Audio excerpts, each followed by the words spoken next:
Hormang aka. Salomat bo'ling. Ancha yildan bir qabr kovlaysizmi?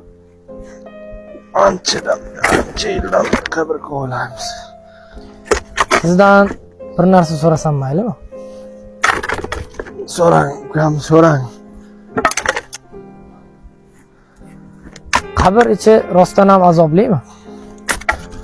Unisini bilmadim-u. Men faqat go'r kovlayman bu yerda. Men ko'p gunoh ishlar qilganman. Xudo meni ham kechirarmikin?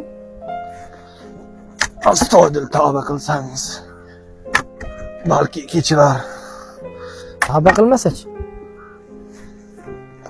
Tavba qilmasangiz, unda holingizga voy bo'ladi. Men umrimda namoz o'qimagandim. Bugun birinchi marta o'qidim. Unda borib mazza qilib namozingni o'qi. Qo'ya olmayman unda. Nimaga? Chunki bu qabr men uchun kovlanyapti.